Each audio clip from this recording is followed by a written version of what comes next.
What's going on, guys? And welcome back to Footy with an Edge. We're here to talk about the first game of Fletcher's at the wheel. Anyone excited about that? Or as he might say it, Fletcher's at the wheel. For anyone that's thinking about clicking off the stream, I promise that's the last time I'm doing the Scottish accent today. For today. But at least I know how to say one thing right in the Scottish accent. It's Aberdeen. I'm from Aberdeen. If someone's got a better Scottish accent, you guys let me know. Because I'm down. I'm down to take some points. Okay, some pointers. Is there someone that could do it better? Maybe I just need to watch more Darren Fletcher interviews. Fletcher's interview was very impressive, TBH. Andrew Gonzalez says, yo, how you doing? How you doing? Let me see. People are just rolling into the stream here. Give it a few minutes before we get started here. How you guys doing, man? First game after Ruben Amorim sacking. He was sacked yesterday. This is the first game under Darren Fletcher. It's kind of an emotional reset moment rather than a tactical one. The question isn't really if United can win, but what version of United shows up. What are the players going to look like? How are they going to feel? And Andrew Gonzalez says, very good, thank you. I'm guessing that's about the Scottish accent. Corey says, hey, how you doing? We have people still rolling through. And listen, what changes under Darren Fletcher? Right, that's the question. Azam SPM says the chaos will happen if MU wins big against Burnley. And Angelo's asking if I'm excited for the game. I guess. I don't think excited is the word for me, but let me get through the agenda items here and I'll come back to you guys. So he has a short-term caretaker mindset. We don't know if he's going to stay in charge for the rest of the season. My guess is instead of just having Darren Fletcher be the head of the snake, they would rather have Ollie come in and Darren Fletcher be his assistant or some crap like that. Now, guys, we're not just talking about a few games in charge. This is huge. This is a lot of games in charge. So we are actually risking a lot of tactical issues, player regression, personal regression, etc.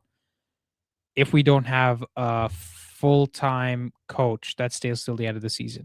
The good thing that's going in our favor of even having an interim is that all of these players want to get into their World Cup squads, right? Matthijs de Ligt wants to play for Netherlands. Maguire maybe wants to be on the plane to America. Luke Shaw, Lord, we know Luke Shaw wants to play to get into the World Cup squad. Kabi Mainu wants to do that.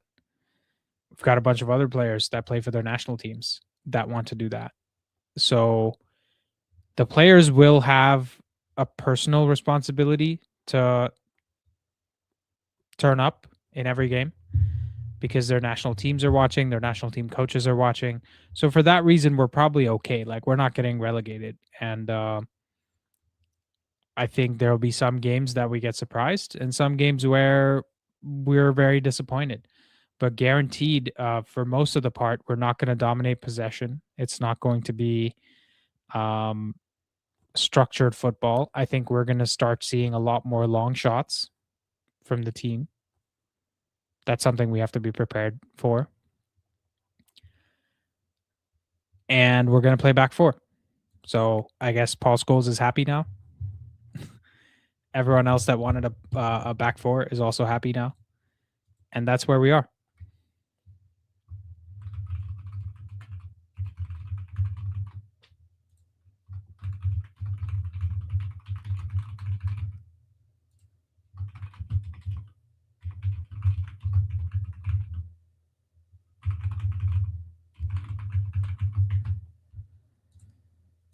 Yeah, Vibes FC is back for sure. I'm just looking at the rest of the stuff here. There's going to be fewer rotations, less exciting football. Senior players are going to be trusted a bit more, and maybe some youth players also. There's not going to be any big innovation on the system. This is just going to be damage control, right? Shaw's going to start over Dorgu, guaranteed, even though Dorgu is the better left back. 1,000%. But tomorrow, obviously, Dorgu's going to play on the right wing. So next, we need to talk about the expected shape and lineup. So 4-2-3-1, 4-3-3, one or the other. Two midfielders sitting deeper in the double pivot. If Kobe Manu's fit tomorrow, he starts. Wide players might be hugging touchlines. We probably see a bit more crosses. I think he's going to keep it very simple. He's going to say, you have Šeško as the target man. Let's try to hit him. Bruno Fernandes probably starts if he's fit. He will want to be the leader at an uncertain time for this club, for these players. The younger players probably get garbage time minutes because the remit for Fletcher will be, we need some positivity back in the fan base. So we need to win the game at all costs. And we probably win against Burnley tomorrow. Listen, if Bruno Fernandes is fit, we're winning against Burnley, right? So it probably just makes things easy, simpler for people, and then we just move on with it. Now, in terms of how Burnley play, Burnley are here. Let me just pull up the predicted lineup from FOTMOP tomorrow. Get a Man United, Burnley. Okay, so Burnley are set up in a 3-4-3, and they have some decent players. Like they're not going to win the league this year. They're probably going to get relegated, and they might actually be even worse than Wolves. I mean, the underlying stats were telling us they're worse than Wolves, right? So you got Broha up top, Brun Larsen, and what's this guy's name? Marcus Edwards, right? Brun Larsen and Marcus Edwards on the right wing. I think this is Florentino. Is this the Florentino that was at Sporting? Can someone confirm that with me? I think it is. And yeah, they're playing a back 3-4-3, and 4-2-3-1 hopefully works better. They have Kyle Walker in their team, so we can exploit that. Cunha is going to be better than Kyle Walker with no legs. Your voice isn't even sounding up to me. Is my voice okay, guys? Can you guys hear me? Hello? Anyone else complaining about voice? I only see one guy. Let me see what I could do here. Hopefully you guys can hear me okay. Let me test it on my side. Hold on.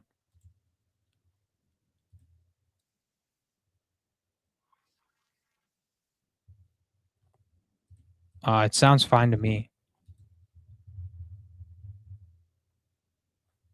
Okay. Anyways, what was I saying?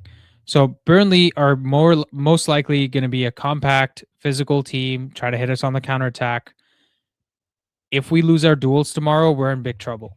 So hopefully he's going to give the same team talk that he gives to the under 18s. Because actually, funnily enough, when you're talking to youth players, I assume you're saying the same things. Like don't lose your duels. Be the first to the second ball. Stay awake for set pieces. Don't go to sleep. And make sure you're up for the transition battle.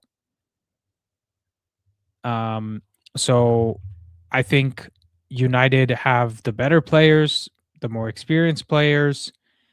Even our younger players are better than theirs. I mean, just based on quality alone, we should be able to win this. So there's no question there. Then we're looking at the players with most to prove. I think Bruno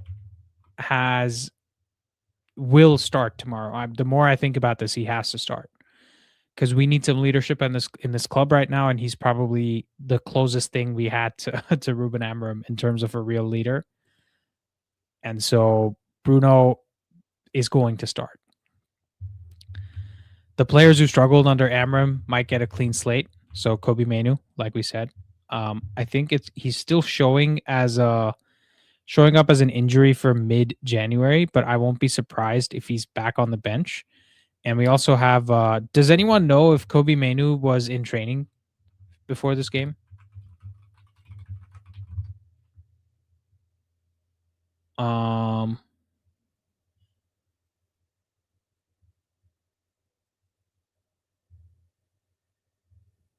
I don't know. I've heard some things. There's a post by Centre Devils that says Kobe Mainu's back on grass and has been training individually for a week now, and he's making significant progress. So Sean says today he returned to training. Okay, so maybe he's on the bench. Let's see. And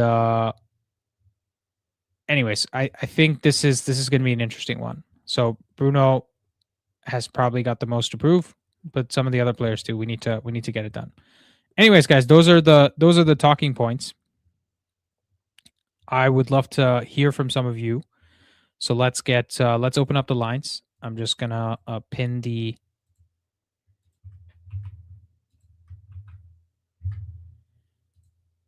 StreamYard link in the live chat for you guys. If you guys want to come join, have a chat, let's do it. Let's get Mr. Shisha and Shantin here.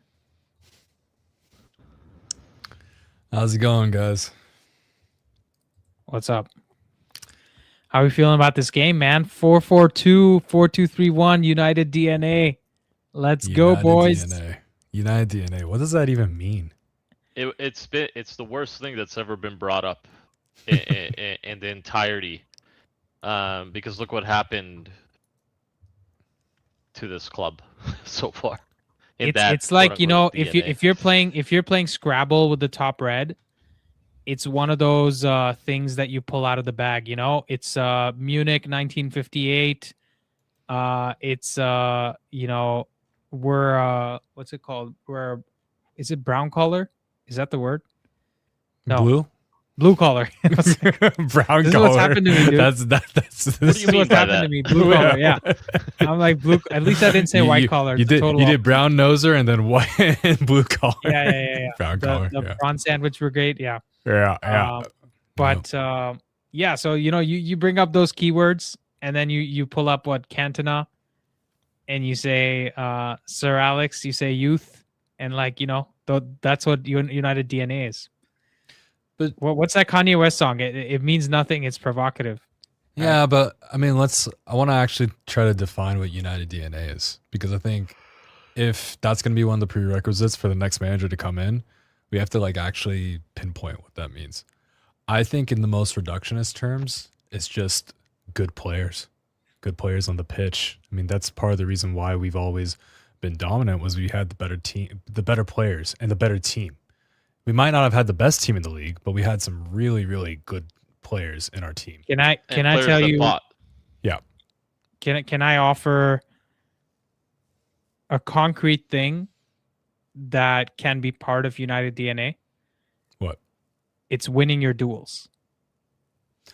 And I think that's in a 1v1 sense. And I also think... No, I think all across the pitch. Like, basically, we used to be physically stronger and had more will going into every game that we are going to win the second ball.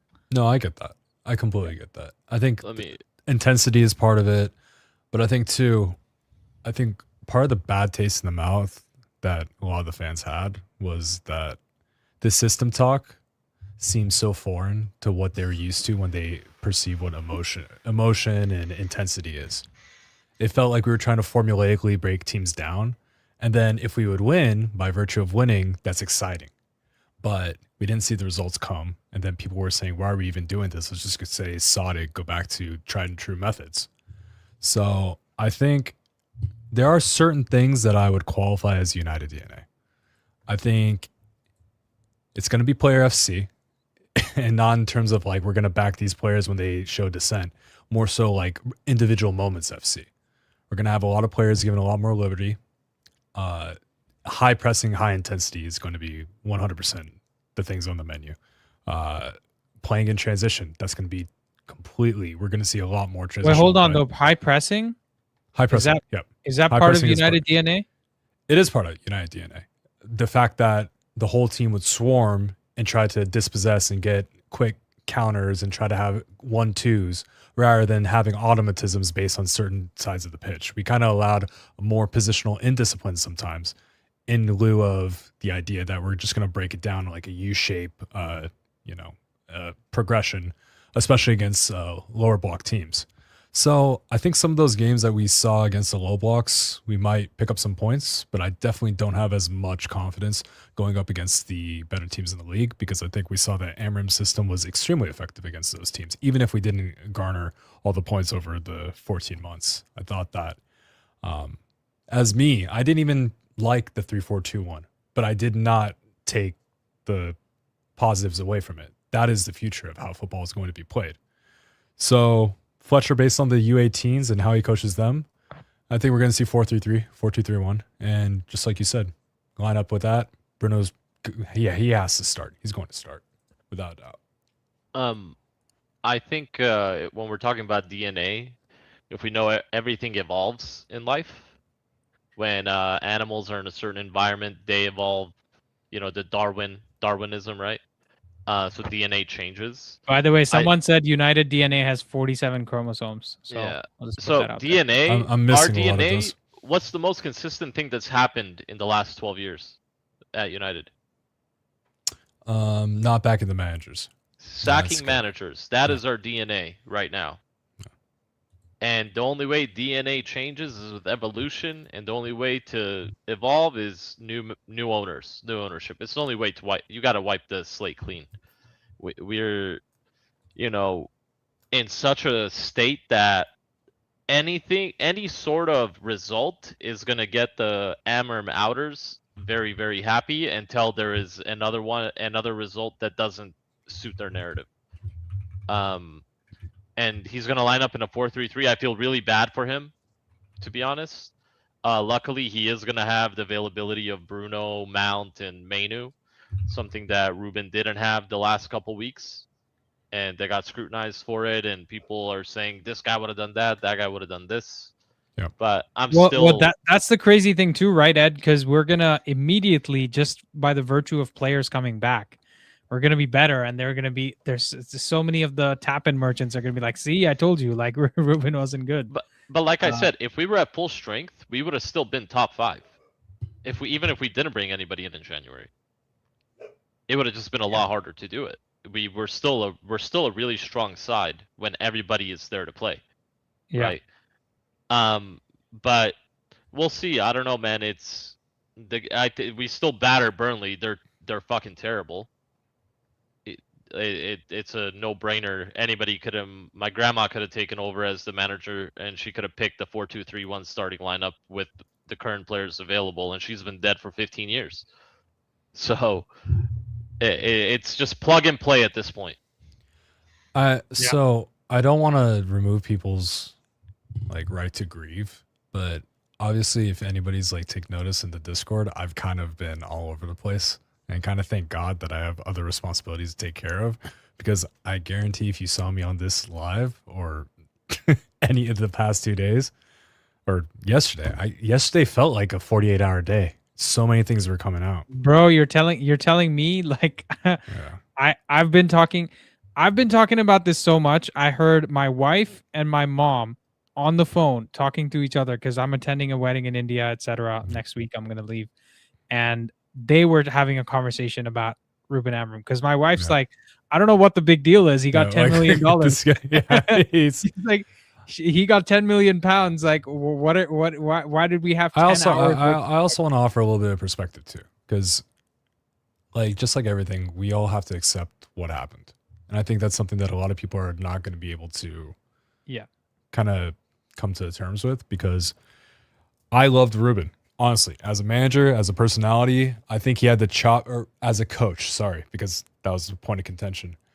I think he had the chops to be the guy that led us back to greatness. I think we were on the upward trajectory, but it was always going to end up like this because all the factors. There's so many articles out there with regards to just exactly how much of a shit show this club is. Am I noticing the Amorim haircut with the So I With the actually little- did that. I did that in memoriam. Actually, Somebody, you see these somebody guys? said, yeah. Somebody says, "Wow, Amorim himself." Well, he said itself, but himself on the podcast. Itself. Nah, it's Cool. itself. Amorim is But, Amorim is a it's a object. philosophy. Yeah, object. Yeah. Angelo, but let's hear from Angelo. Is this your first time on the call, Angelo? Hello, can you hear me? Yes. yep, loud and clear. Okay. Yeah, so it's my first time on here. I've been watching you for like maybe a month, 2 months, and I agree mostly with what you say.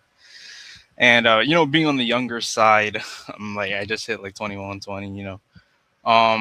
My first year supporting Manchester United was last year, so it's kind of like a bad start. God bless you, Angelo. God Bro. bless you.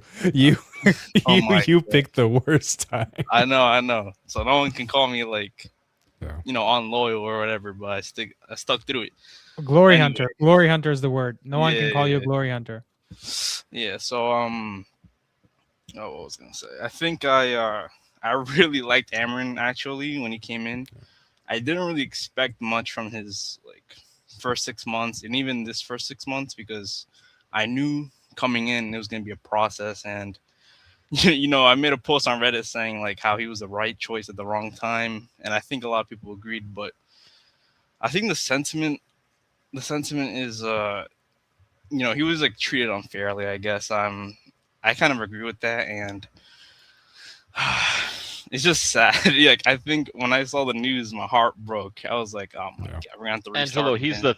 he's the third person that got sacked for his words. We've had other people that said we needed an open heart surgery at the club.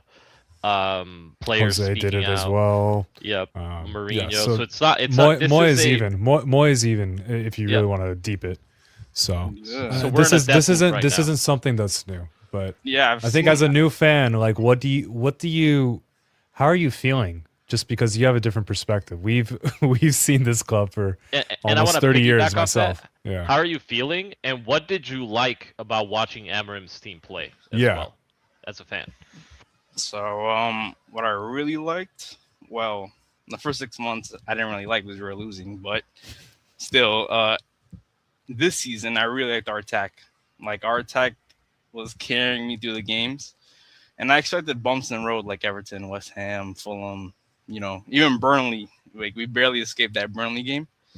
So I was thinking, okay, we have good XG numbers, we have good attack, bro. All he needed was just one, or like I think he needed a center mid, a center back. He just needed 3 or 4 signings, and I think we would have been like competing for top 4 easily. I think because I think we still have strong players, but we have a lot. I think we have a lot of mid players, like average players.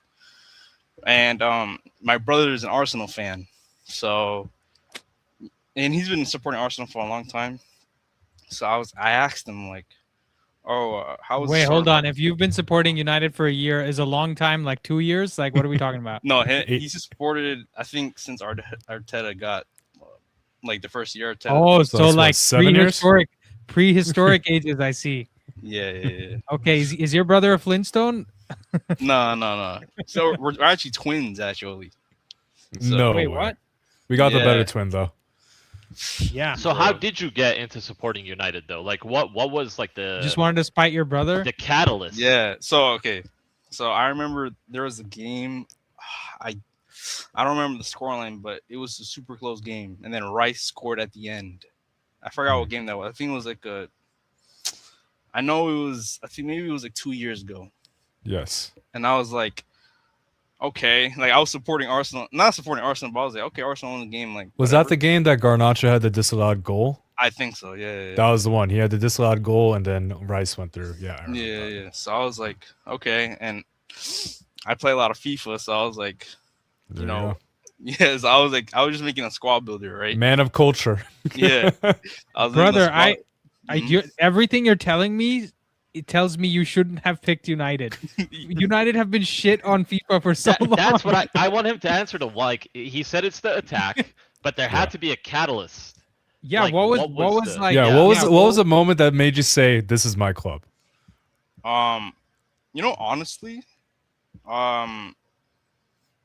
I actually don't know. I think I just You can randomly- lie to us. Just make some shit up too. No. I Doesn't think I matter. just like. Oh yeah, Ruben Like, Amorim came to him in his dream. Oh no! I remember.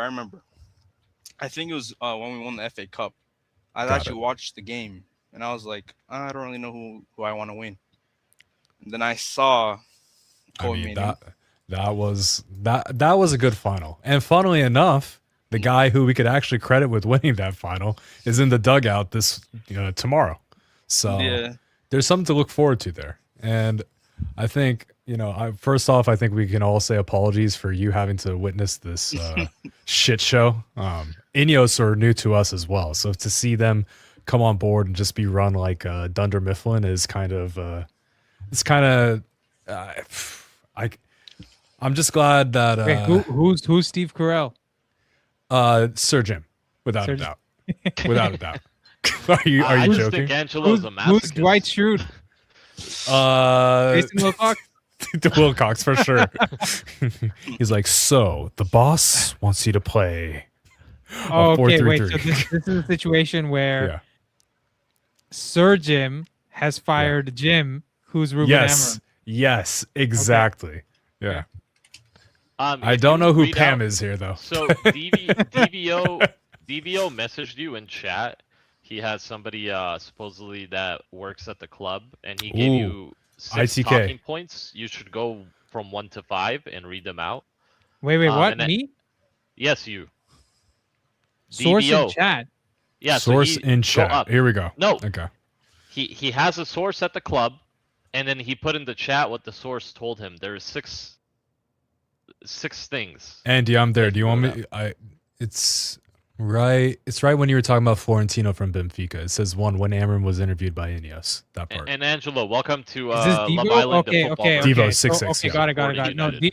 so Devo gave the super chat, and Devo is the one. By the who way, said this it. is Indie Devo. By the way, this is ITK news. This is Yeah. straight from a source. So this is Okay. exclusive. Let's see. Let's go one by one. When Amorim was interviewed by Ineos, he was assured by Ineos that head coach role is more of a ceremonial role on paper, and will have full control over the dressing room. Second point: day-to-day operation and scouting and data would have their own department. By the way, Devo, I just want to say, next time you want to send something like this, go to Discord and DM me. Yep. That would be a good way to do it. Day-to-day operation and scouting and data would have their own department and would collaborate with Amorim. Amorim and his team understood this as is the usual model at modern sport institution. So he was also probably operating on faith because at Sporting, this is the model he had, right? So maybe he was buying into that as also. Now let's see the third thing. They worked together during last year winter when Amorim requested for player and scouting, presented him a list, and everyone agreed on Dorgu. Relationships started to break during the summer window. Interesting. So Amorim wanted Dorgu, is what the ITK is telling us. Sheshko was signed by Vavel because he felt they could miss out on him if we don't get him during summer. Things got worse after Brentford game when they started to have a huddle after every training. Who's they? Press your source, man.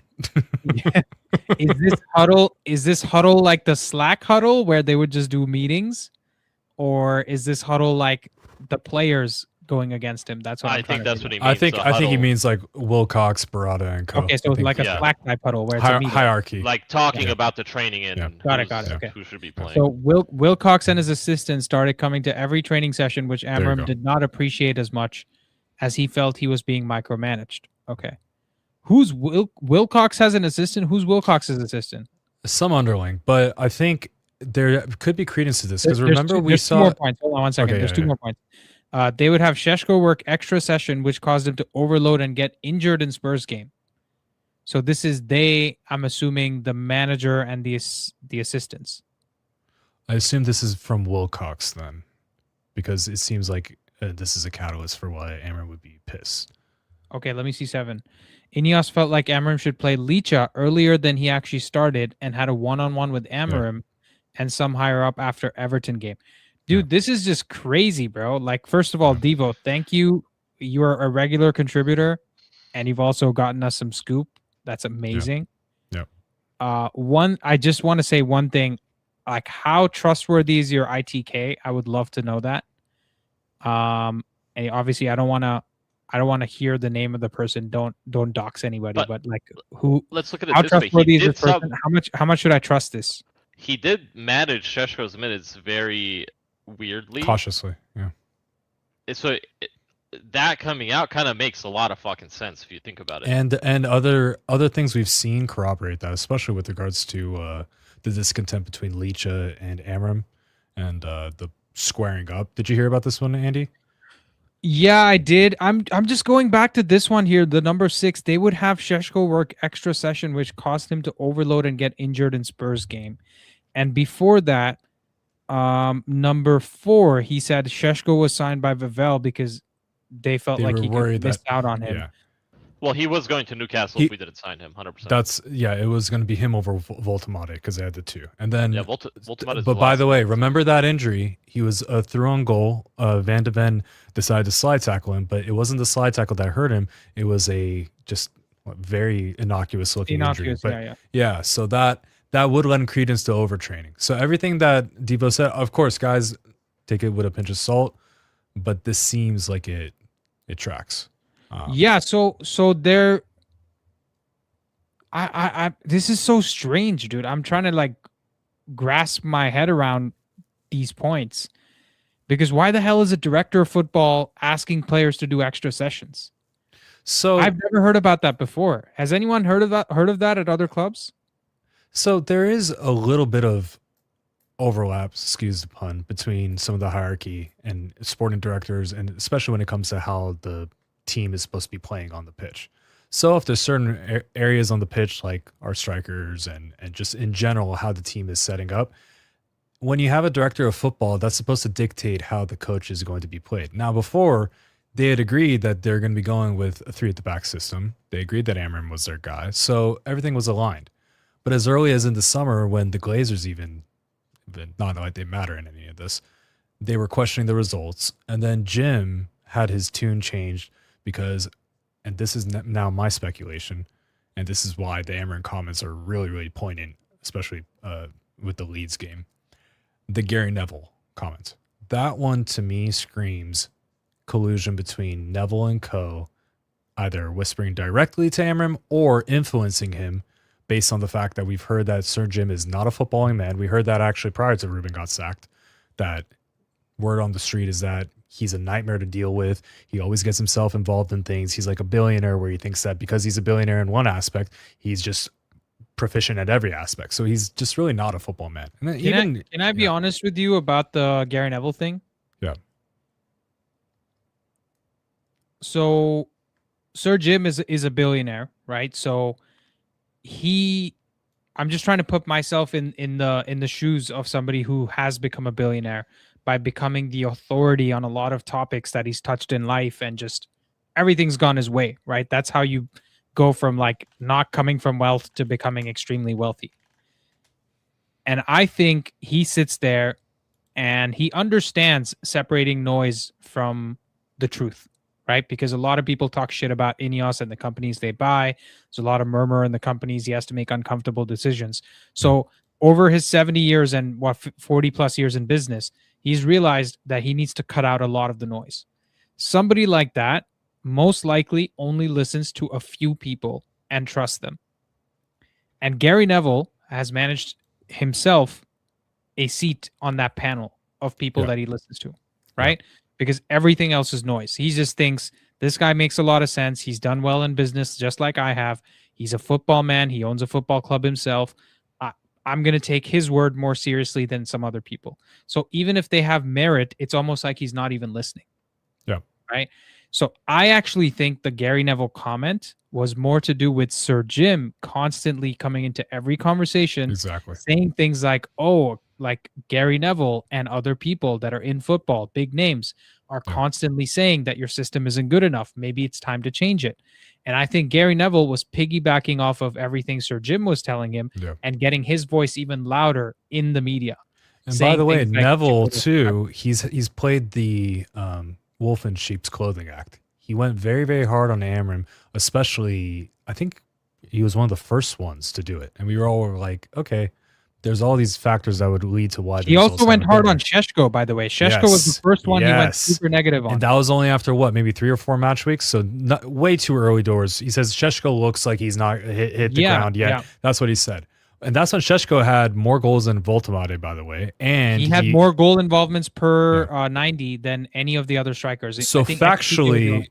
factually, even from a statistical basis, it didn't look like that was an off statement. And then 2, just from an integration standpoint, he was still showing more than Gyökeres was showing. So that premier choice would have been, you could have said the same thing.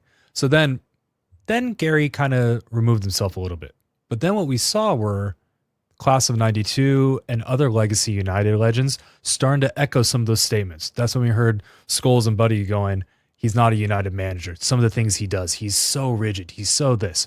All of these statements were in the zeitgeist of the content that it's been revealed.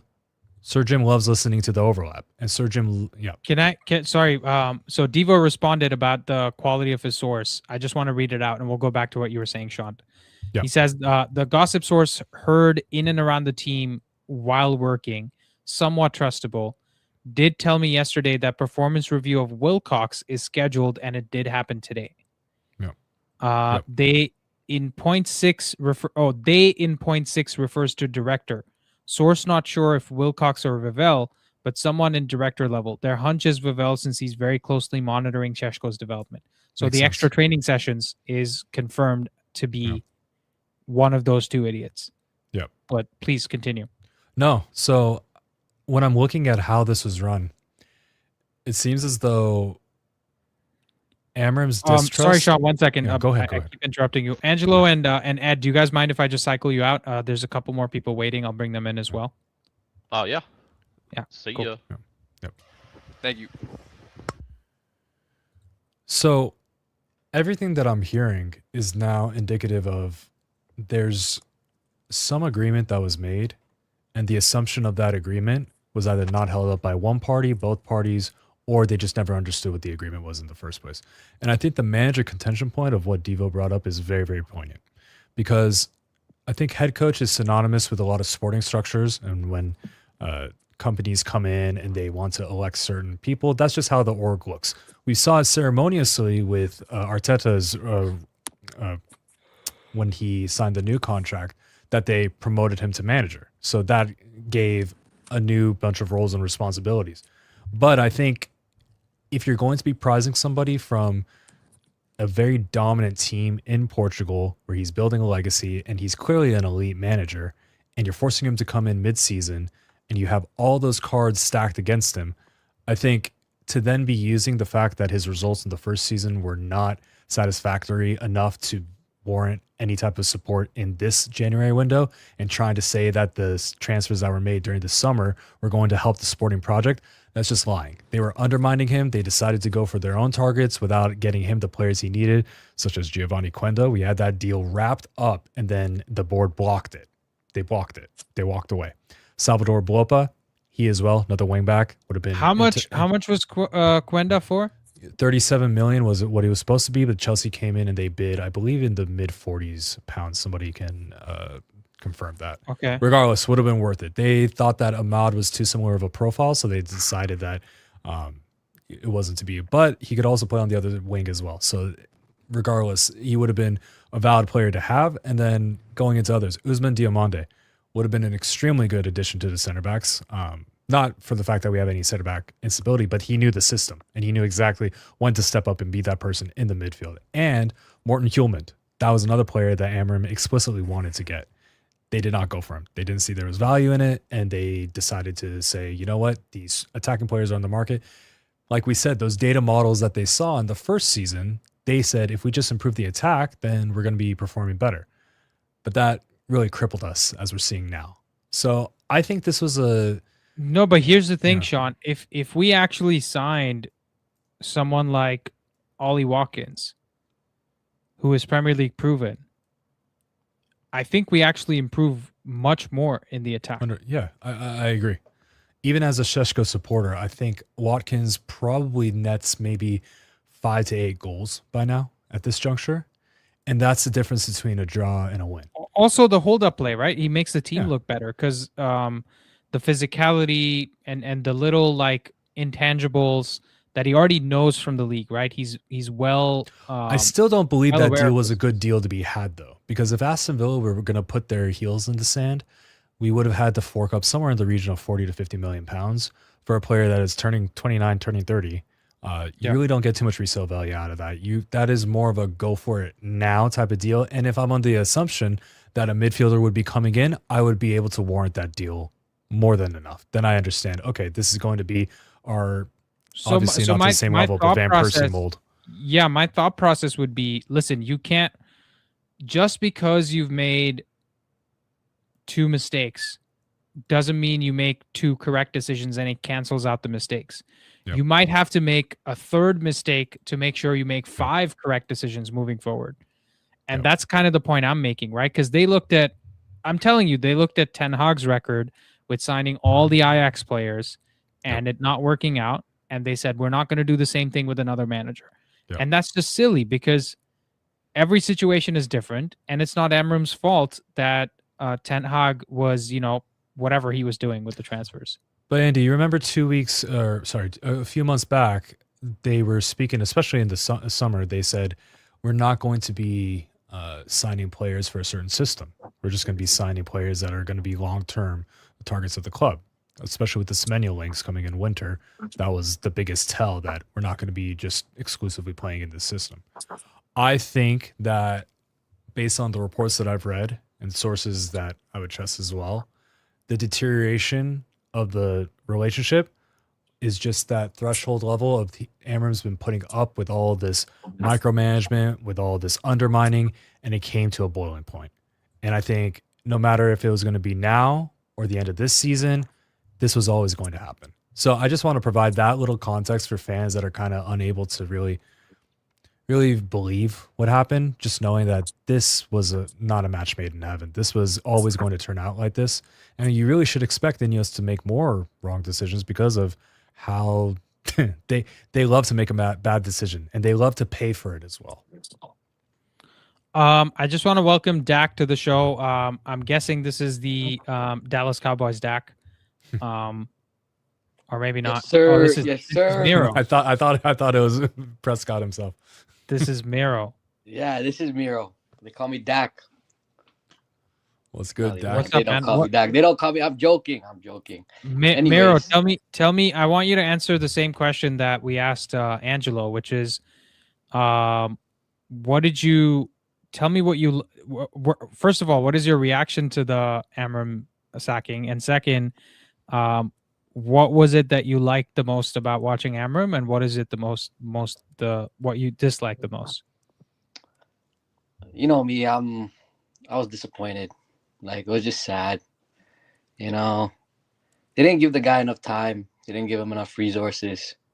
And I agree with what both of you guys said, to be honest. There's nothing I didn't agree with there. And I really liked Amorim's system. And we were actually coming along with Aiden Heaven and Lissandro when they came in. It was looking very well. They were moving the ball in the back very well. They were moving it quickly as well, switching it from one side to the other. When the other side wasn't working so well, they were able to switch the ball, come in. Lissandro was looking well. Who else? I just wish we just didn't have quality to put the ball in the box. But I think that would have came throughout time to give more service to Sesko. But I think that would have came through time. And if we added like 1 or 2 more pieces. Yeah, we just didn't give the guy enough resources. And it was sad. Yeah, that's fair. That's fair. Raphael, same question for you.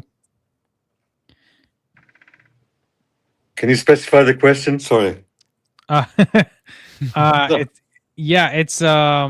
So the question is, I think I have a good read on how you feel about the Ruben Amorim sacking. We've already talked about it. So why don't you tell us what it is you like the most and if there's something you disliked about Ruben Amorim?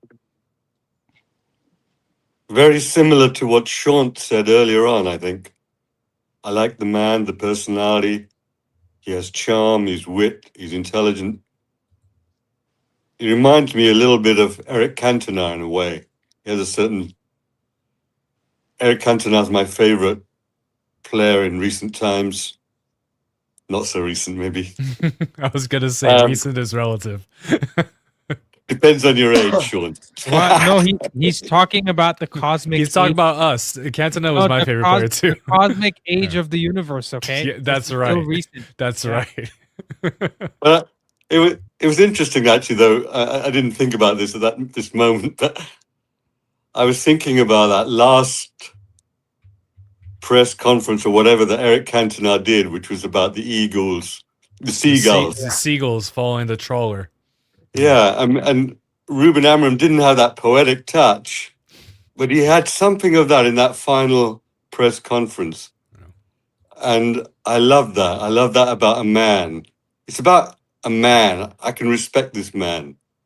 I can really respect this man. And not only was he a man of, let's say, authenticity, he was a really authentic guy, but he was a talent. And if we had stuck with this guy, there would have been pitfalls along the way. But if we had stuck with this guy, I can't predict the future, but I sense we could have become successful. Raphael, I want to give a little bit of hope and optimism. He's not dead. So that's a good thing. So we can still respect him. And we can still but I think also, like as you're saying, he comes across very well out of this because he had convictions, he had certain morals, he had certain things that wouldn't be crossed for him. And even to deride upon that authority and rigidity in the way he wanted to play, even if it was for one match, you could see that it was going to eventually deteriorate. So I think with everything that everyone's feeling, it's understandable to feel a little upset at him going, but I'm still trying to think of like how are we going to move forward out of this? What does this mean for going forward to the next manager? I have an idea, but just to come back a little bit on Ruben, every match I saw progress. Every match was, sometimes I hated it, especially when I had to wake up at 3 a.m. to watch it against Grimsby or Everton or something. But I always saw something he was doing. I could see the guy was thinking it through. And I always believed that had he had the right players or enough of the right players, he would have got through. And he I hope, my dream is almost like at the Burnley game or the next game at Old Trafford, or maybe every game, people keep singing the Ruben Amorim song.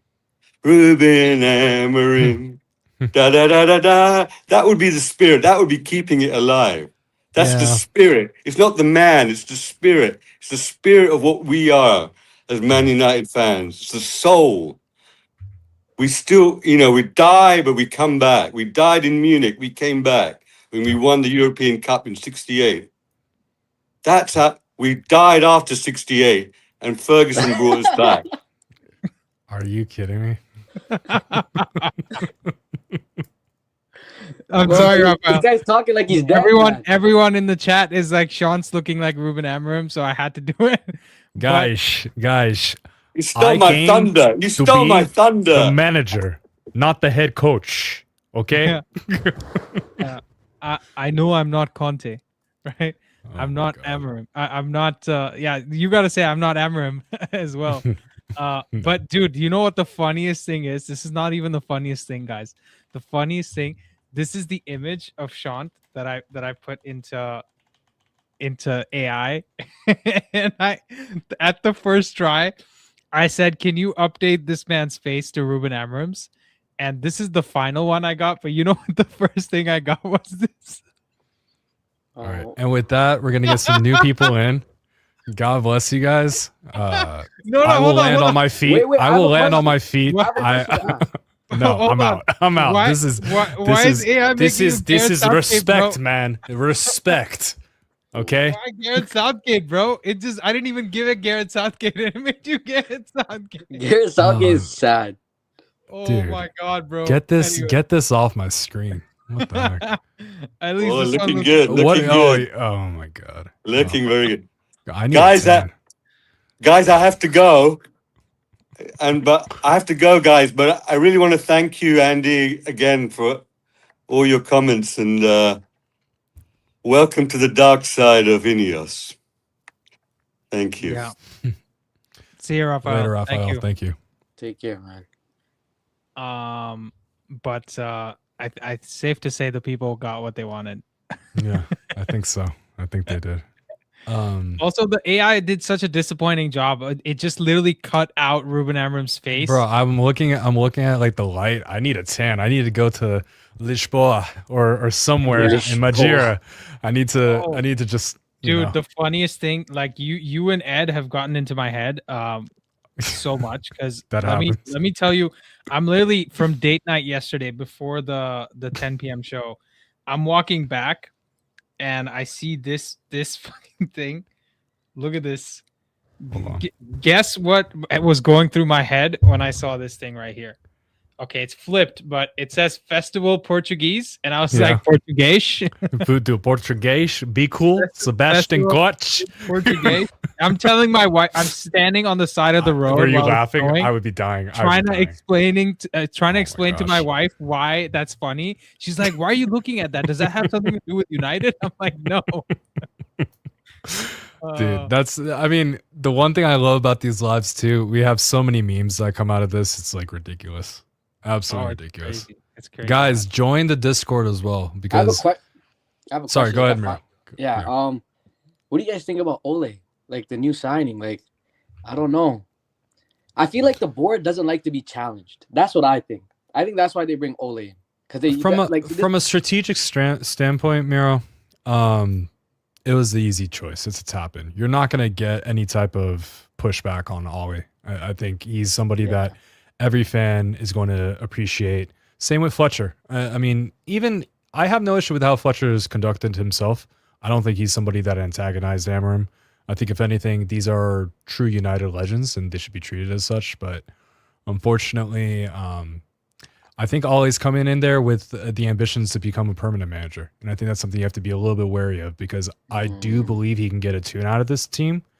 Do I believe he has the ingenuity to really expand upon some of the, fallbacks that his system had? I hate saying system now. Listen, I love Ruben, but Shishdom and Schuffer, I got to get that out of my vernacular. But no, I honestly, I think it's just going to be an interim. The question is, are you ready to start saying Fletchery? Oh, Andy, Eddie, Miri. Yeah. Oh, and then are you ready to start saying Mainui? Because Kobe already has the Y in it. Kobe. What else do we got? I'm trying to think. Sheshkoi. Benny. It's gonna be Benny. Benny. No, Benny's gonna be good. I don't know. I this could be a wild shot. What if we recall Rashford? What do you mean? What if it's gonna happen? You think so? Brother, they only have 15,000 Spotify premium subscriptions left to give. Yeah, we but wanted what I'm at least saying 25. is like I know everything with regards to like how he conducted himself and going out of the club, but I mean, if we're going to support Player FC, I mean, Mainu, he's out there liking posts of Amorim getting shit canned. Well, why not Rashford? Also, the story that got given to the Athletic about the Martinez dust up is also pointing towards Player FC, even though we know it's bullshit. Yeah. Right? Because that essentially, what was even the point of that story in that article? That what Martinez contributed to Amorim's downfall? Based on what Critchley was saying, it was something to the effect that Amorim appreciated players that had the ability to show and demonstrate fight. So if there was a little air of, we're going to play it safe, because we had the best injury record under Amorim, regardless of this certain time now, in terms of injury management. And like Ed was saying, it's so frustrating seeing how we managed Sheshko's minutes, but we didn't have that context in the background that he was getting pushed like a workhorse by Vivell, because really Sheshko's Vivell's signing. So he has a lot to lose if he doesn't work out well. But still, I think looking in retrospect, there's just so many factors of disrespect that happened to this whole situation. I think that Amorim, from the moment he was signed, was never going to win with United. because there's always going to be a difference of opinion. There's always going to be a lack of conviction in actually entrusting one point of authority. Because at the end of the day, regardless if you're a head coach, regardless if you're a manager, regardless if you're a sporting director or an owner, you still need a clear hierarchy. You cannot rule by committee. You can't. That's how this squad got built in the first place. That's how Luke Shaw has survived 10 managers. So we really need to go back to having somebody has to really enforce a directive. And if a person's going to be that rigid with their ideology or system, and you know there's a chance that they might not listen to you, don't sign them in the first place. If you're going to employ someone like that, give them control. No, but that's what's going to happen, right, Sean? That's the annoying thing, is that we're going to see someone else get 10 times more control than they were willing to give Ruben Amorim. Yeah. And then we're going to be successful, and they're going to say, oh, look, it wasn't the fact that we needed a system manager to work. It's that we needed the right guy. Yeah. And all those guys, man, that keep saying, oh, so what? We have to sack this guy. We keep sacking them till we get it right. Okay, sure, buddy. But there's a great super chat here, and I don't know, maybe I'm the only one who likes this. He says, this feels like Amorim is no more. Raphael is giving a heartfelt tribute like at the end of Avengers Endgame. And Amorim is back on the call on public demand like RDJ is back in Doomsday. Right? Yeah. Although it's different, RDJ was carrying that franchise, and it ended off when he kind of, moved on. And then it sucked, so they had to bring him back. But the problem is Amorim was here when it's still sucking. Yeah. Right? And but yeah, what do you guys think? Also have to, sorry, Andy, I was gonna say, let's not. Yeah. I think because we look at things sometimes in a very hindsight's 2020 output. Amorim was very lucky to survive that first season, very, very lucky. Yeah, and I think for him to react so strongly to the ownership, at least calling question, it seems as though Amorim had made the assumption that he was never going to get the control that he fully wanted and that he deserves. I'm not saying he didn't deserve it. So everything we're hearing with regards to, oh, they didn't sack him over results, this was, something that was very individual. At the end of the day, it also had a factor to play in there. As much as I love Ruben, I think he was the right man to bring us back. I think you still are responsible for what you put out there on the pitch. So can I give my answer for what I liked and disliked about Ruben Amorim? Please. For me, so last year I wasn't creating content when his first half stint at the club, 6-7 months, whatever. I wasn't creating content at the time. I kind of stopped right when Ten Hag got sacked, or just before he got sacked. I was getting married, etc. I've talked about this before. And then by the time I came back, within a month or two, Amorim got sacked, and then I stopped again because of other issues. For me, I was extremely disillusioned with the club when we were losing all the games, because we just knew going into games against West Ham and everyone that we were just going to lose. Yeah. At that time, I wasn't as invested as I am now about Ruben Amorim, or as I was just before he got sacked, or even watching the games closely, right? I would miss most games. I would just see the highlights and just see us being shit. So my low point of the Ruben Amorim era is how low we got as a club, because we had never seen 15th before, right? Ten Hag was the first guy to get us to 8th, and then it was like twice as bad, if you will. So that would be my low point. The high points are just the amount of football I was able to learn by just watching United play, right? Because I'm not a tactical. I'm not someone that reads. That kid who went on one of the podcasts and he was like, name 10 books. Yeah. So I can't name you 10 books. In like football books that can educate you about something. But what I can do is rewatch games, try to look at what the coaches asked somebody to do, and break down what they've actually done. And so that ability to kind of watch games and learn every game, I learned so much, because I think a lot of people had this idea of Amorim is has a system and he's going to stick to it. And I saw a lot of the videos of, was it Jose Mourinho getting interviewed and he's like, oh, you should have principles and those apply to everything, but, not really, like, essentially saying you shouldn't be so rigid with your style of play. Yeah. Well, you know what it was for me? Yeah. Given the results Well, of one last second. season- I'll just finish my thought. I think for me, I feel like that specific aspect of his game is really underappreciated in terms of how much he changed even from game to game, right? Because the Liverpool thing with the long balls, I had never seen that coming in a million years. Yeah. Even the time he went to 4-2-3-1, none of us saw it coming, right? That he was actually going to change, even though Laurie Whitwell did the thing. So that's it for me. Like I got to learn a lot. So that's the high point for me. But sorry, Ed, go ahead. For me, I thought they were going to give him a chance just because of how last season went. So I was like, they're actually fucking sticking with somebody. Things are changing in the club. And then this happens. Like, if you were going to sack based on results, you should have sacked them at the beginning of, at the end of last season. And I think that's what Amorim outers are saying as well, Ed, don't you think? I think everyone doesn't really enjoy this, regardless of from an outcome basis.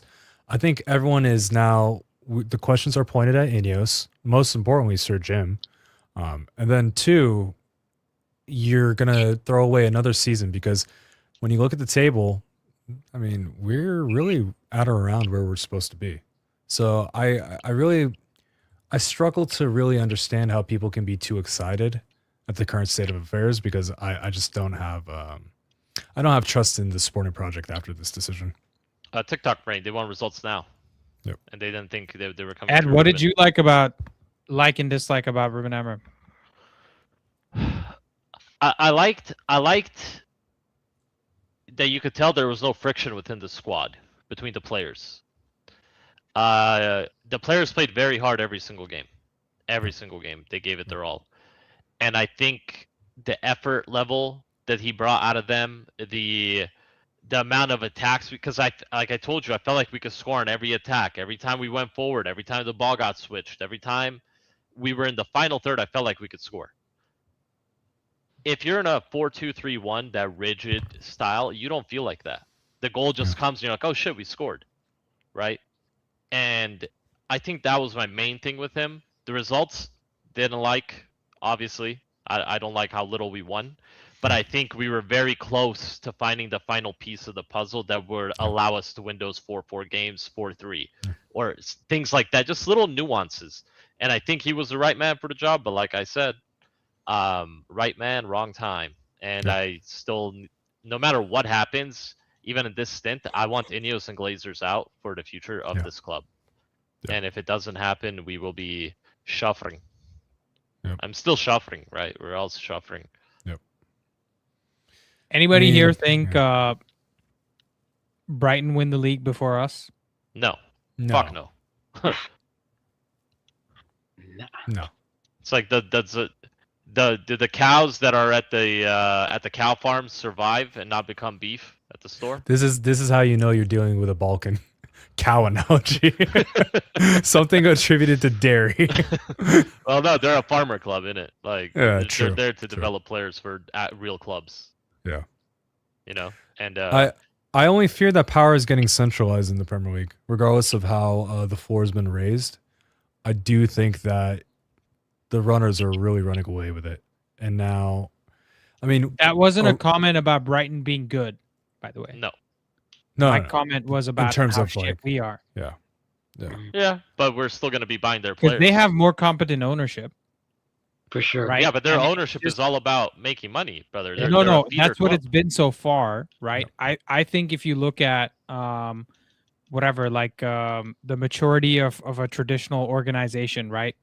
You learn this in like basic business school, where you go from like being struggling to break even, and once you break even, you get into like a maturity phase where you become a cash cow. So I think Brighton has just given a model to the rest of the Premier League to go from a club that is nothing, that doesn't have a history, to becoming relevant, making a lot of money to get your revenues up so that you're good for PSR. And eventually they'll get to a point, because the owner of Brighton, Tony Bloom, he's got money from more places. The money he makes from a Caicedo is not really the main way he makes money, right? He's a gambling guy. Yeah. So he can make a lot more money elsewhere, similar to Ineos and Sir Jim, I guess. So I see them eventually stop. They will stop selling their best players, and they might just start investing and trying to get the best players themselves. So I don't agree with you, because we see in football how City came to relevancy, and it was all money. They were dog nonsense before then. So they just came in and just spent a bunch of money. They don't give a shit about making money. They literally could lose money and they wouldn't give a shit. The only thing I'll say is I don't know about that. what they did at City in order to. I'm not talking about Pellegrini, because Pellegrini that would definitely like lend credence to your point.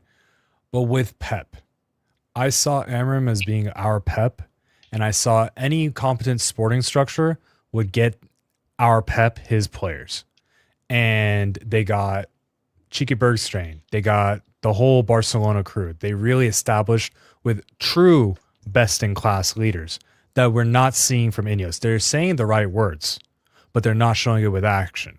And that is the issue. When your words do not meet your actions, that's where the trust is lost. And I think what I'm experiencing, what the fans are experiencing, is the same exact thing as what Amorim experienced with the leadership above him. Yeah, I mean, I see it there, but they also have a player that they're paying $1 million a week. When's the last time anybody at United made $1 million a week? But we could if we were in The those crazy thing positions is and winning. we can still actually afford it. We were We're paying the only Rooney ones what? without- Rooney was getting paid at the height of his career, £22 million a week, or sorry, No, a year. It's Sorry, 300 it was at grand. around 300. That was It was just at around 350,000. So That was the adjusted biggest for one, yeah. so adjusted for inflation, if you're talking about in the 2011 getting 350K a week, that's up at around 600K, 700K really in Yeah. our terms. So that's a lot. That's not anything to scoff at. And that's because at that time he was our talisman. He was our star. We don't have that star, and I don't agree with the way that we're going about trying to get back to the top. We still need to be able to appeal to those stars, however difficult it may be.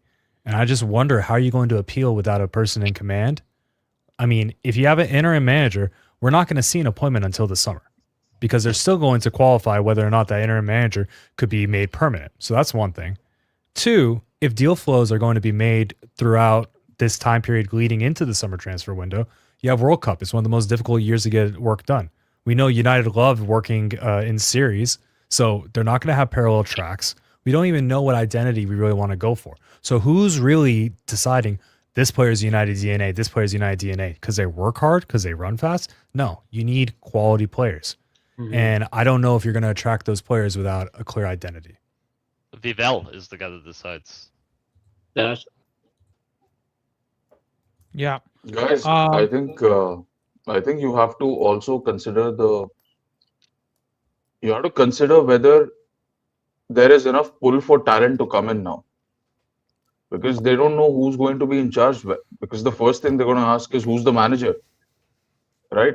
And if these guys say that no, we're going to make a decision at the end of the season, that's too late. Rishi, can I just say one quick thing in reaction to the wage conversation? I actually think we're not that far away from the big clubs. The big difference is that we're not consistently in the Champions League, which is why the 200K looks like 100K away from what a Marmouche was making.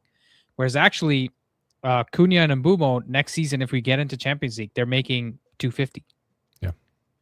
Right? Which is what percentage terms wise, what is that? 20%? It's a 20% difference, right? It's 50K a week. Yeah. And with the taxes and everything the way they are, that's like even less than the actual 20% that you're getting in hand. So I actually think we're there and thereabouts in terms of the wages we pay and that we can pay. I think to your point about Wayne Rooney being the Holland-esque player, I think Wayne Rooney was to the Premier League what Alan Shearer was to the Premier League, right? Like the best English player that could also go toe-to-toe with the best continental players and one that struck fear into the opponents. And But I Rooney think was a Haaland- winner. Shearer never was. Like we're That's talking true, about that's like true. like I'm he's just saying no, he quality. truly is I'm like just the saying Holland. quality-wise. Yeah, you're right. I'm saying You're right. quality-wise. Yeah. And listen, if Shearer had decided to join United, listen, Yeah, we'd be talking about him. Yeah. Right? He would have won things. We have no doubt about that. So even this guy, right? Holland is like the modern day Shearer in that sense, where he's just bagging goals. He's a bagsman, right? Yeah. So him getting that money, I would even argue that he's underpaid. Actually, based on the sheer quality and how he can just carry you through games, he's just like he's unguardable, right? He's like You're Is there right, Andy. anyone- He is underpaid because they're paying him a lot more under the table. By the way, Yeah. Don't worry. He's true. underpaid So on the there is- wage there books, is a lot of but there is underpaying there. Yeah. Yeah. But oh, he's but- getting these guys in Abu Dhabi and stuff, like they're kings, right? So Yeah. he's got like homes assigned to him. They probably give him citizenship, like just whatever he wants. Yeah. They invent a platinum visa to give him, like Yeah. not just a golden visa. They give him like diamond platinum visas and shit. No, I and- just So, don't think I don't think we spend enough money in this club, and that all comes down Yeah. to ownership. I agree. Plain and simple. It's if you want to win, you have to spend. It's unfortunate, right? There's no more academy stuff. There's none of that shit, Yeah. right? Right now, academy players are traded like sheep, sold and bought and sold and Yeah. bought, until one gets lucky and you get the best one out of all of them, right? It's another And farm it's- reference Right. from Ed. I'm Well, telling you. I did grow up in a village, brother, surrounded by landmines. So Oh, at yeah. the end of the day, you either put up and shut up, or you fall to the you're gonna fall. You're gonna if City ever overtake United as the bigger club in Manchester, it's fucking over, brother. It's over. Yeah. I worry that the new wave of fans have not seen United dominant. And that's going to perceive how players view City as an institution. Whereas people of my age, Rishi's and your guys's, like we consider United as the biggest part of the explosion of the sport when it comes to how many fans watch, okay. I just saw the title. When I see you typing and looking away, I'm always prepared for some type of tomfoolery. Okay. But yeah, so we are at risk of falling off of that like value when it comes to what we are as an institution, because at the end of the day, the product needs to be what sells. And if they're concerned about bottom line, and if we're a commercial club, these finishes aren't going to do it.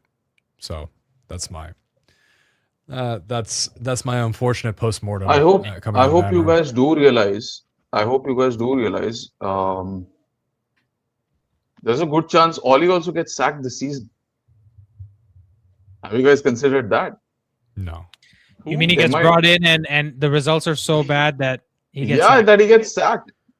He's coming Because in as have you- interim manager. He's gonna work. What do you guys think? efficiencies. How do you guys think we're going to perform with Ollie? Truthfully, if Ollie comes in, how do you think we'll finish? We're gonna beat the bad teams, or we're gonna get destroyed by all the good teams. He's I'm- gonna I'm get not- out I'm not that tacticked by thinking. every good manager. Well, we did get the double over City that one year, although we also suffered one of our worst losses against Liverpool. But Ed, I just want to remind you that Brentford also have a good manager. They've climbed up from wherever they were in 17th or 18th. They've come up to 8th position. They're 1 point behind us. Fulham also have a good manager. He's the guy. Yeah, set Fulham, pieces Fulham worth was a a thing. Fulham was a manager. Fulham had the manager who was screenshotted, whose comments were screenshotted by these idiots. Yeah. So he's also a good manager. Fulham are in 14, 15 or wherever they are. So But up to 14th place, they have very good managers. And even with Amorim being as good a manager as he is, you look at the bottom 5. Apparently, we managed to beat only one of those teams. Yeah. Wolves. yeah, but that's with Amorim. We also did manage to beat Liverpool. No, but what I'm saying is your hypothesis that Oli will beat all the garbage teams. First of all, there aren't enough garbage teams. And even the garbage teams gave Amorim a hard time. So That's I'm why kind I'm of pushing against back Oli. on that hypothesis. Rishi, I am against having Ollie in because I think the problem with this club is not synergy. That's not why the coach was relieved. The problem with this club is you're not giving the coach the manager, enough authority. So if we don't have a distinct style, if we don't have someone with conviction, someone that's actually able to say these are replicatable patterns that can defeat different types of game phases, I would rather have Kerrigan, even though he's unproven. I would rather see something more of his ideology and philosophy rather than seeing just Vibes FC come back, because I don't think we have to like corral the players. I think the players they've shown that they will work hard for each other. So here's the thing that has changed since Ollie last managed in the Premier League. Set pieces are a huge deal now, right? Every club is doing some sort of special corner, long throws, etc. On Pep's team has significantly changed in terms of structure. Where he used to have players that were only technical, perhaps didn't win their duels every single game, and maybe struggled with pace or some other aspect of physicality. Now they have technical players who are also physical. They have 4 center backs they can play along the back line in a back 4, right? They have all these characteristics that have upgraded with the consistent overspending they've had over other clubs. So man for man, they have better players. And do we have better counterattacking players now than we did under Ollie? Probably not, because we don't have like the express We don't have the pace. Yeah. We don't have the express pace, because Mbumo still looks like he's half a leg short every time he's trying to get. I would say The team is we would much see worse. teams were much worse all around. We had Pogba, Greenwood, Martial, Rashford, and a firing Rashford. So I mean, it was a very also good Greenwood's Yeah. also good counter. By the way, did you guys hear the paper talk that we might be considering bringing him back? Yeah. Whenever you see someone saying that, you can just discredit anything that publication puts out. Greenwood will never step foot in the Premier League ever again. Like that's just Yeah. No team is getting him. No. But right now, whatever manager they're going to bring in is going to be interim. It has to be. Yeah. If it's Ole, it's only until the summer. Yeah. Right. No, but even the interim, I think there's downsides. At the beginning of the show, I was talking about this. You're at risk of letting whatever culture reset you made completely go away, because this guy is arm around the shoulder type of manager. And let's not forget, he got sacked from his job in Turkey.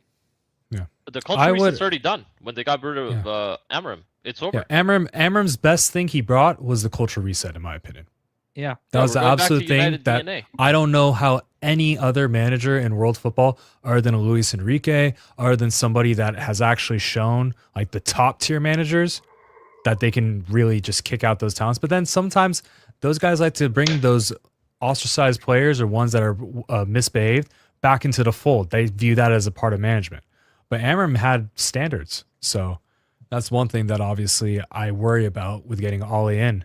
You're placating Manu.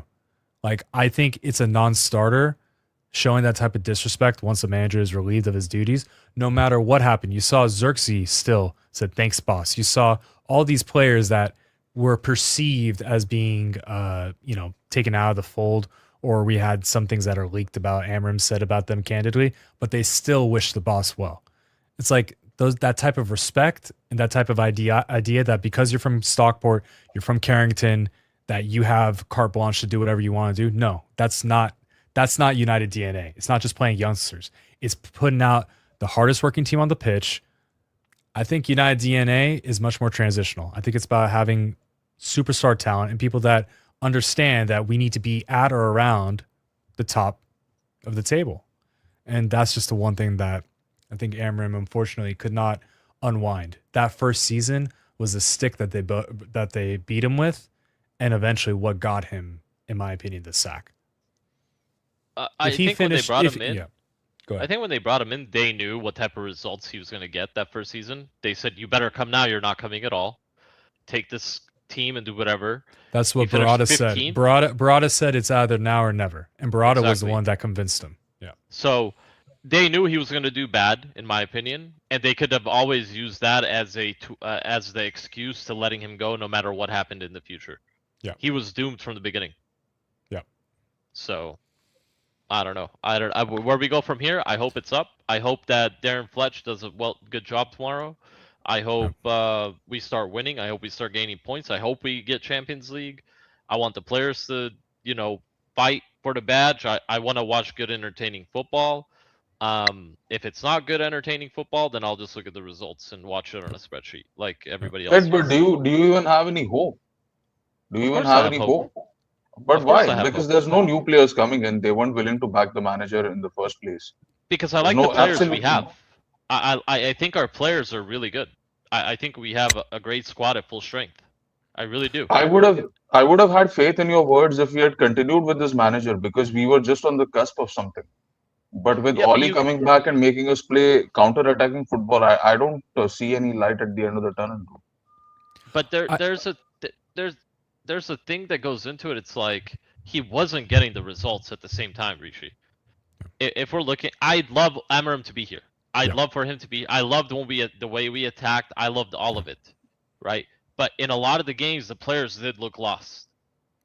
In a lot of the games. They didn't look like they had confidence in executing his system how he wanted it. And that's why he demanded this change of players. And that's why it broke down, because he saw the writing on the wall. If my players aren't going to execute how I want this system to be done, speed of passes, that type of U-shape breakdown, 3v3s, numerical advantage, then you're not going to get the biggest extraction.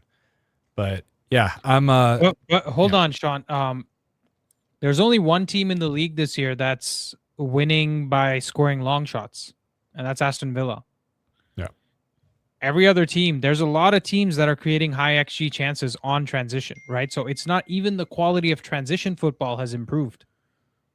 No.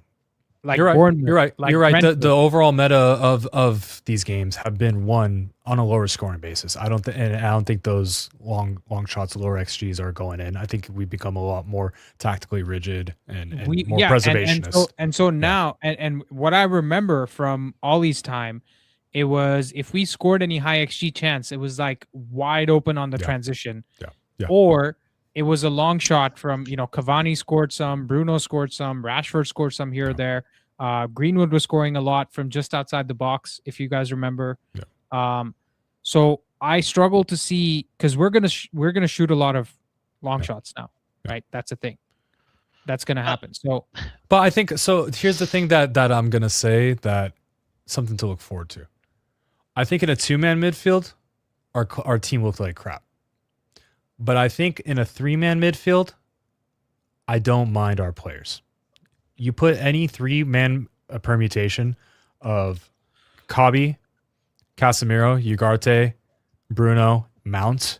You could even have, if you want a little bit more aggressiveness, Cunha at the top of that. I still think that is a balanced midfield in some ways. And then 2, I think we're going to see a much better output from Šeško, because we're going to have a lot more freedom for him to run into those channels. Whereas with the 3 at the back, because we had so much numerical overload, some of that pace wasn't being taken advantage of in the channels that he was running. And you're allowing Bruno or anyone else in that 10 position to have more of those transitional phases where we know that's where you get the best Bruno, when he's allowed to look around, be in the chaos, and pick out those runners. Now it's dependent on, are we going to be able to convert these new chances? Because this team has not played that way in a while. but aren't we also immediately 2 players short in the midfield now? No. How so? We have 4 players for 3 positions. I would say Mount could play as an 8 or a 10, because remember, we're going to have Ahmad as well, that when he comes back into the fold, you're going to have a little bit of a selection dilemma. You have Cunha, who I think would play probably on the left side now. No, Cunha plays on the bench. Really? 100%. And here's Bumo one on the thing, left, Ahmad on the right. Ahmad's been the best African player in AFCON. I agree, but do you think that that's what Ollie would think? Of course. I think also Mbuemo would play striker at times if Sesko's not scoring. Yeah. Yeah, 100%. So it's really a matter of I could see that. Worse. Yeah. Like, is it Šeško or Cunha that goes to the bench? That's the question. So there's one thing we're not touching on. We did buy 2 of the best counter-attacking attackers in the league in Mbuemo and Cunha, by the way. Yeah. In transition, just phenomenal, both of them. Yeah. Right. If it's going to unlock the team, if this had to happen for the team to get unlocked, I don't give a fuck who the manager is. If we're going to start banging in 3-4 a game, I'm cool with it. Even though we were doing that when we were at full strength, right? I think listen, the hope. I know Rishi, you're looking for some hope, right? I'm The not. hope I'm is- not really. I'm not really looking for hope. The only way I'm you're gonna still. get your, Ed, the only way it's gonna happen is with the Ed, tell him new how I manager. was these past 2 days. Dude, I've been trying to talk Sean down. I don't know how I'm the most reasonable one when I'm Probably because when you're I'm a the parent, wildest one. Yeah, okay, but still, I mean, here's the thing. When you're supporting a club and things don't go the right way, right? There is the only hope you have is in the players. Now, if you didn't have hope in the players, there would be no hope left. Because we're lucky Wilcox and Barada aren't the ones playing on the pitch. Now, if you bring in a world-class manager and Wilcox is the problem again, gone instantly. He's probably going to be gone anyways after his review. Yeah. I'm pretty sure they're getting a new director of football anyways. But That brother absolutely needs like Ned Stark treatment, dude. Absolutely. we all know that, but I think we need to move on from Amorim talk, to be honest. This probably should be the last time we talk about Amorim. And we should Sean's go got to get a into- haircut. No, this is our remembrance of Sean. Have you seen this? Dude, why? Nobody wants to see this. Andy, can you show the other one? No, don't. The other one, yeah, the other one. Don't show the other one. No. Like, No. come on, let's see the other one. No. He's trying to No. convince Rishi with the Indian head bob. He's like, That's "Don't what I'm show the saying. other one." Don't do that. No, please. show the other one. Show the other one. Go on. No. He reminds me of either Adam Levine from Maroon 5, Okay. All right. or he looks like Jason Schwartzman, the actor, right? Okay. No. in Just Rushmore. no. Yeah. Yeah, No. Yeah. he looks like Jason Schwartzman. Yeah. No, it's Adam Levine. No. Alright, Are you alright, kidding me? respect, Come respect, right? That's on. decorum Respect, in the man. court. Respect. Yeah. Come on. Decorum in the court. Yeah. I actually don't know. Oh, sorry, Andy. You said we got to count on the players, right? When we have no hope, and we're talking about midfield. See, Amorim had 4 midfielders, and that was including Bruno. And I'm telling you, there is no chance in hell Bruno's ever playing in that double pivot ever.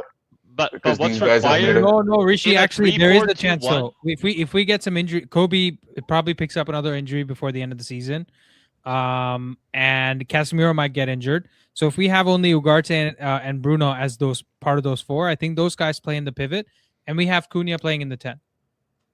Yeah, But and that was their also in whole the spiel. 4-2-3-1. Listen. The 4-2-3-1. What was expected and required of Case Myro and Yogurt? They couldn't do it. They could do it in a 4-2-3-1. They couldn't do it in the 3-4-3. What was required of them? So it takes a lot of that sting out of having non-mobile midfielders or midfielders that could actually pass the ball, because you're a lot more protected.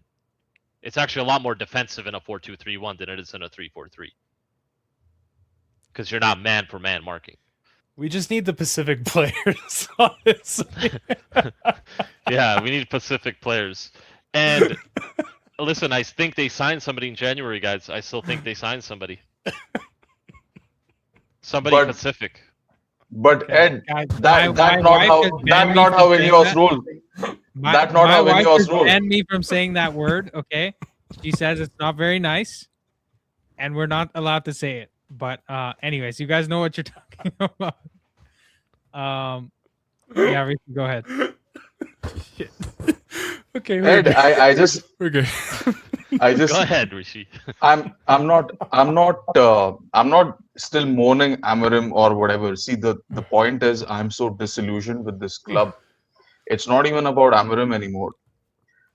Like, these are serious concerns I have. There is a good chance that Oli gets fired. I don't believe this bloody fan base. Yesterday, I checked out Goldbridge's show. He had a poll out whether you would have Oli. This is before this is just when the news broke out that Ollie's going to be or interested in the interim job. And out of 12,000 votes, it was 48% yes and 52% no. I did not expect it to be that close. Yeah. I did not expect it to be that close. I thought surely it would be 2080 or whatever. And there are so many fans who are still okay with the idea because they feel that he'll get that interim bounce. Well, there's And one thing that all the fans can agree on, right? And I think that they do agree on. Even the Amorim outers are Ineos and Glazers out. 100%. That's what everybody can back yeah, at the end of the day. But the only way it's going to happen is Yeah. if somebody does come in with a serious bid for the club. Yeah. Sheikh Jassim, maybe Sheikh Jasir. So I need to talk to Sheemtix. Maybe he can. where's Sheemtix? Sheemtix He's in Vegas, guys. Maybe he I can put it know. all on black and just win us the money. buy us the club, please. Yeah. Oh, I missed that. Where do you guy. guys think? Let's just say, in 4 weeks' time, where do you think we are on the table? Probably fifth. how many Fourth games or are fifth. there between now and? Not that No, many. we're You playing- got the playing FA City Cup. and Arsenal, bro. I know. Listen, guys, we can't. Guys, listen. The system is no more. Okay, but we have to look forward to the fact that we are going to be playing differently. So that's not going to be something that teams are. We were very predictable to play against. Teams to beat us, you just play low block. Now, there's going to be something new to look at. I don't think we're just going to get trounced in Oh, both by the games. way, I think Arteta is sweating bullets looking Yeah. at this because he's like, he doesn't know how to play against low block teams, No, he doesn't. right? Because he's probably trying to match fix with Lawman's being like, "Yo, can you let us get 2 own goals, please?" Yeah. Well, also, Glazer doesn't know how to play against low block teams. I think we also play low block against them. Okay, we're talking Cup. about these new managers. Who do you guys think we can even attract in the summer? And who do you think we're going to sign? I think it's going to be Nagelsmann. Is it crazy to say I don't want Nagelsmann though? I don't want him either. No, it's you not crazy. shouldn't want I him. agree. You shouldn't want him. I agree. Because Bayern Amorim the Nagelsmann. By the way. Yeah. Yeah. You- This is why I gotta listen very closely to Ed, because between the sheep talk and the milk talk, there's nuggets of like, what's it called? Just perfect analogies. I love it. No, he's Bayern Amorim. he's the analogy merchant, man. He's the analogy merchant. He's the I called it first merchant. Yeah. I He's keep the this guy listen. close to me. He's my Also, my lucky like charm. Ed and Nelson, who would have thought the two most sensible people on this channel, even more than me, amongst all this like chaos? Because Ed's like, oh, I support the badge. It's not Fletcher's fault. It's not Ollie's fault when he comes in. The players will carry us through. I mean, it's all true, man. Yeah. I think. Listen, I think what Ed is essentially saying is that when you hear something so shocking and you see your guy getting sacked so unfairly, you're always going to assume it's going to be a lot worse than it probably is going to be. So there's some validity in that, because we've gone into games this season expecting to get spanked by Liverpool and we beat them, right? So would it be more shocking if Ollie can get a few wins here and there? I don't really think so. But Andy, No. here's the thing: we played well with Ten Hag for the first 6 or 8 months, right? Again, overperforming, and then we won a trophy, and then the next week we lost 7-0. We lost 7-0. So this faith that you have in the players' head, I don't know where it comes from, because I genuinely believe that these players were overperforming. From No, what but they also have, and we've spoken Rishi, about that this. it's a little bit of a semi-loose thread, because you're looking at players that were playing for us during Ten Hag. So that was like the Garnacho, Anthony, Rashford, whoever we had a striker at the time, right? Like it's a different set of Okay, players. this season we've had 4 new players, right? We've had 4 new players. They've made a big Yeah. difference. But I also don't recall losing terribly under Amorim. Like in this season, what are the bad losses?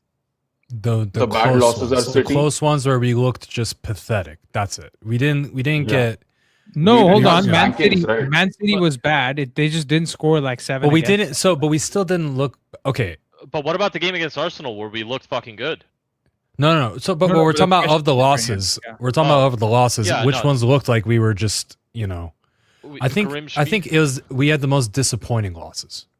Yeah. 'Cause Actually, there's some- Grimsby's a good point. Grimsby, we were blown away in the first 30 minutes. They should have been 3-0 up. Yeah. And somebody said they want Unai Emirates. Good evening. No. That would be one of the biggest Oh my God. catastrophic failures in the football manager history.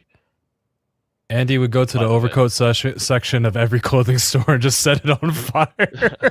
No, I would just ask them if they had my size, wait for them to bring it to me, take it out, and fucking spike it on the floor. But guys, luckily for us, Unai Emery is never coming to this shit show because Yeah. he's not coming to be head coach. I think you guys are forgetting this one big filter that these assholes have, which is that we don't want managers. We want a puppet. We want a head coach. We want a guy who can do the training. Guys, I work in the film industry, right? Whenever you work with creative people, the people above them are always failed creatives, right? Shant, I think you will know living in Hollywood what that's like. These are people who wanted to do something, didn't have the courage to stick to it, right? Or didn't have their own convictions. They were just copying everyone else.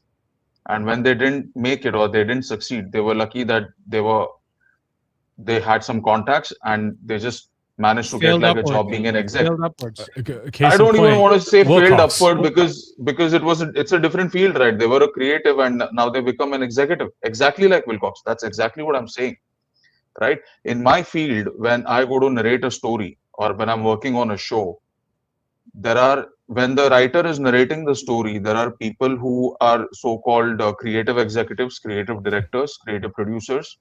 Then there is the actual producer of the show who's delivering the product to the network. All these guys want to sit there and give their input on story. They don't know what happened 3 weeks or 3 months ago. They don't know what's going to happen. They don't know what kind of story I've come up with, right? But they all want to have their input. It's because two things: they want to get the feeling like they're in control and they have an input in the process, right? And the second thing is it requires a lot of bloody damn hard work, dude, to sit there in front of a computer on a blank page and then actually type shit out and then come up with a story out of nothing and keep that coherence of what happened and what's coming. That's exactly a football manager's job. He's also creative. All of these guys sitting above him want to, all of these guys, like you heard news about Jim Ratcliffe saying, oh, this is how I want football to be played. I want Mbomo to be at wing back. It's a common symptom in any creative job.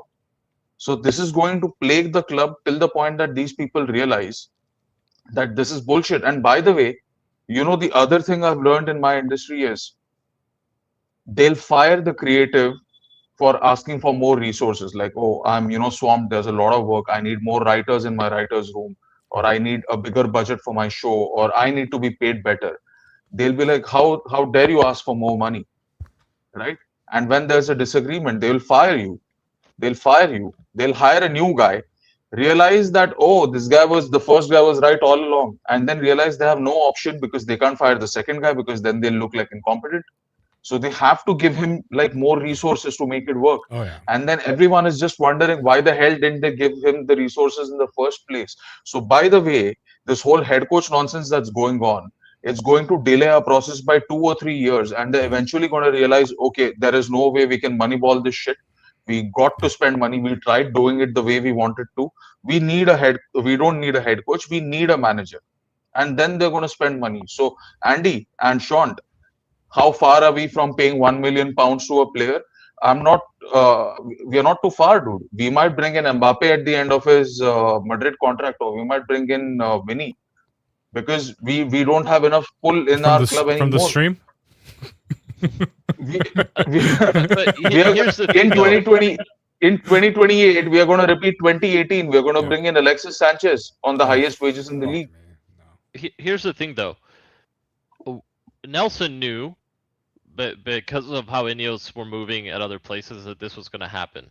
We were hopeful that they weren't going to move that way, but they ripped the Band-Aid off very early, and I thank them for that, for showing us your true colors. We exactly know what you want to happen at this club, and you're just not the owners we want.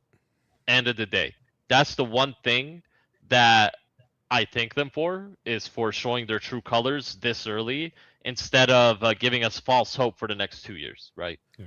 And I think that we need to thank them for that. That's one thing they did do right. And once Wilcox gets sacked, I will be throwing a party at my house. Everybody's invited. Can I offer something about Wilcox that might get pelters thrown at me? I don't even think he was the problem, man. I think he was just somebody that was forced with given. You had Sir Jim in his ear, because apparently when he came in, he said, we want to all agree on a structure of how we want to play, and then I will be the one making the decisions. They had interviews that he was going to be making a decision on how football is going to be played. Then it was going to funnel down to the sporting director, the technical director, scouting department. It would just flow throughout and then go to the manager. I think he was just trying to do the best he could to placate all these different parties. Says, you know what? Jim really wants to see you play before at the back. You know what? Let's try to work through this. Let's have like a postmortem of what the Wolves game was. And I think at that point, Amorim's temper just got to a fever pitch, and he decided, you know what? You guys have been undermining me from a scouting perspective. You've been undermining me from an authority perspective. You've been constantly overlooking me, micromanaging me.